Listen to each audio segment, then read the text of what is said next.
प्रधानमंत्री नरेंद्र मोदी के राजभवन में रात्रि विश्राम को लेकर कांग्रेस प्रतिनिधिमंडल ने चुनाव आयोग में शिकायत की है। कांग्रेस ने कहा कि राजभवन में पीएम का रात्रि विश्राम करना सीधे सीधे निष्पक्ष चुनाव को प्रभावित करना है।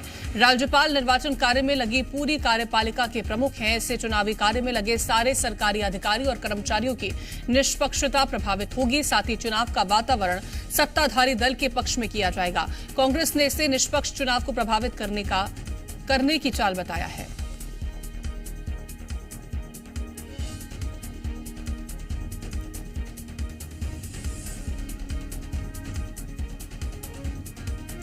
प्रधानमंत्री नरेंद्र मोदी के रात्रि विश्राम को लेकर के कांग्रेस ने निशाना साधा है और कांग्रेस पार्टी ने चुनाव आयोग से भी शिकायत की इस पूरे मामले को लेकर के और साथ ही पीएम का रात्रि विश्राम चुनाव को प्रभावित कर सकता है। ये आरोप भी कांग्रेस की तरफ से लगाए गए हैं। राज्यपाल पूरी कार्यपालिका के प्रमुख हैं और जिस तरह से प्रधानमंत्री नरेंद्र मोदी का रात्रि विश्राम है, निष्पक्ष चुनाव को ये प्रभावित करने की चाल है।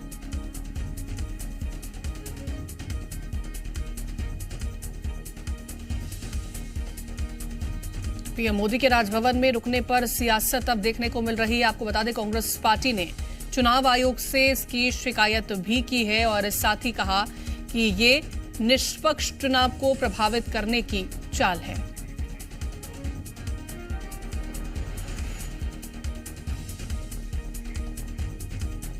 पीसीसी चीफ दीपक बैज ने गरियाबंद जिले के दौरे के दौरान पीएम मोदी और भाजपा पर जमकर निशाना साधा। उन्होंने कहा कि छत्तीसगढ़ में भाजपा डरी हुई है। वहीं वजह है कि पहले अमित शाह और अब प्रधानमंत्री नरेंद्र मोदी छत्तीसगढ़ में डेरा डाले हुए हैं। प्रधानमंत्री के राजभवन में रुकने को लेकर कहा कि शासन तंत्र का बीजेपी और उनके शीर्ष नेता दुरुपयोग कर रहे हैं। चुनाव के दौरान प्रधानमंत्री का राजभवन में रुकना आदर्श आचार संहिता का उल्लंघन है। कांग्रेस इसका पुरजोर विरोध करेगी।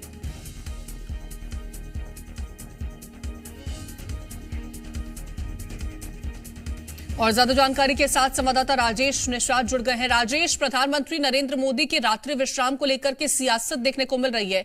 कांग्रेस का कहना है कि यह निष्पक्ष चुनाव को प्रभावित करने की चाल है।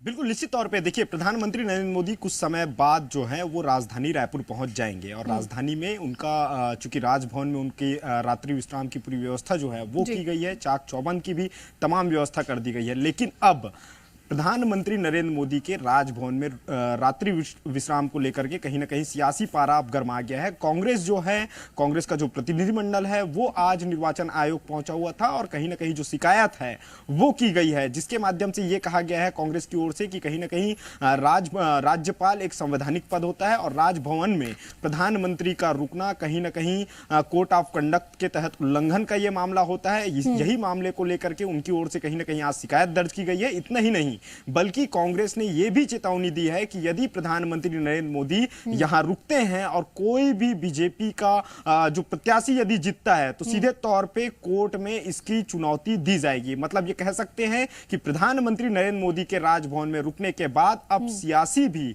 देखने को मिल रही है। जी राजेश, जिस तरह से ये आरोप लग रहे हैं और कांग्रेस ये कह रही है कि अब उसको लेकर के कोर्ट भी जाएगी अगर जीत हो जाती है, क्या अभी तक चुनाव आयोग की तरफ से कोई इसको लेकर के प्रतिक्रिया सामने आई है?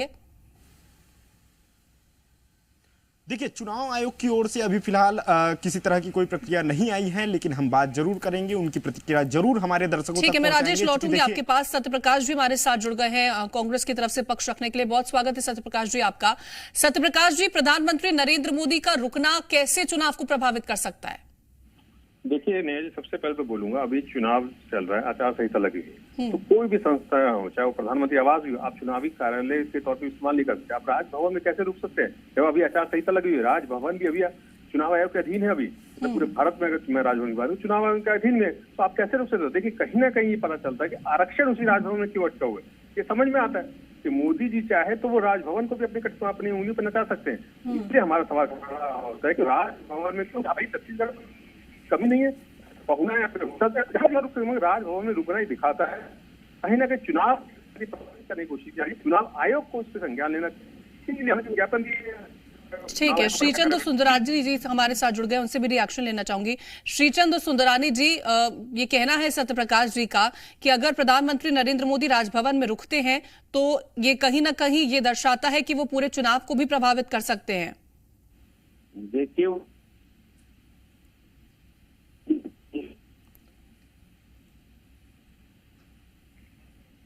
श्रीचंद सुंदरानी जी, आपको मेरी आवाज मिल पा रही है? जी जी, मेरे को आज मिल रही है आपकी जी। ये कांग्रेस पार्टी की बहुत छोटी मानसिकता की बात है। राजभवन में रुकने से क्या चुनाव प्रभावित होंगे? अगर उनको चुनाव प्रभावित करना होता तो सार्वजनिक स्थान पर रुकते। वो राजभवन में तो कोई मतदाता थोड़ी होते हैं वहाँ पे। ये तो कांग्रेस हताशा निराशा के दौर में हारने के भय से इस प्रकार के उटपटांग आरोप लगा रहे। ठीक है, सत्यप्रकाश जी। जी नेहा जी, देखिए इसलिए मैं बोल रहा हूँ। सत्यप्रकाश जी, मेरा नाम कीर्ति है और अब आप रिएक्शन दीजिएगा। जी जी जी कीर्ति जी, देखिए कीर्ति जी, मैं वही बोल रहा हूँ कि हारने का डर किसको है? छत्तीसगढ़ छोटे राज्य में 11 लोकसभा सीट है, वहाँ पे मोदी जी को रुकना पड़ रहा है, वहाँ पे अमित शाह जी को रुकना पड़ रहा है। तो ये दिखाता है कि हारने का डर किसके अंदर है। मोदी जी देखिए, हमारा सवाल सीधा तौर पर, इसमें कोई दर्द की बात नहीं। राजभवन अभी चुनाव आचार संहिता लगा हुआ है, तो आप राजभवन रुक ही नहीं सकते हैं। सीधा सवाल है। जब यहाँ पे विधानसभा चुनाव था तो चुनाव के तहत हमारे भूपेश बघेल जी मुख्यमंत्री थे, उन्होंने अपना आवाज छोड़ दिया था। कोई भी चुनाव के तहत वहाँ पे कोई भी बैठक या कुछ भी नहीं होता था। हमारा राजीव भवन, जो कार्यालय है कांग्रेस भवन का, वहाँ होता था। तो ये सीधा दिखता है। और सबसे महत्वपूर्ण बात कि प्रधानमंत्री को वहां रुकने क्यों दिया जा रहा है? कहीं दिखता है कि भाई प्रधानमंत्री राजभवन से भी ऊपर है, राष्ट्रपति से भी ऊपर है। हालांकि वो तो हर किसी ने देखा कि संविधान में सर्वोच्च पद राष्ट्रपति का होता है, मगर वो दलित महिला राष्ट्रपति जो हमारी सम्मानीय है वो खड़ी रहती है, प्रधानमंत्री जी बैठे रहते हैं। वो पूरी देश ने, वो पूरी दुनिया ने वो पिक्चर देखी है। तो इसके तहत दिखता है कि मोदी जी चाहे तो राजभवन हो, राज्यपाल हो, चाहे वो संसद हो, किसी को भी अपनी उंगलियों पर नचा सकते हैं। ये कहीं ना कहीं दिखता है कि चुनाव को भी ये प्रभावित। तो कांग्रेस का अगला कदम क्या रहने वाला है इस पर? देखिए अभी हमारा तो अभी हम चुनाव आयोग में हमने ज्ञापन दिया है। अब उसको चुनाव आयोग को सोचना है। अगर आगे हम रखेंगे क्या करना क्या नहीं, फिलहाल तो चुनाव आयोग को बस देखने वाली बात है। चुनाव आयोग उस पर ठीक है, चुनाव आयोग इस पर क्या कदम उठाता है ये तो देखने वाली बात होगी। लेकिन सुंदरानी जी, ये कहना है कि पूरी तरह से प्रभावित करने की कोशिश है बीजेपी की, राजभवन में रुकने की जरूरत नहीं थी, क्योंकि कहीं ना कहीं राजभवन पर भी पूरा उनका फोकस है, पूरा कंट्रोल है। बहुत शुक्रिया फिलहाल आप दोनों को हमारे साथ इस चर्चा में जुड़ने के लिए।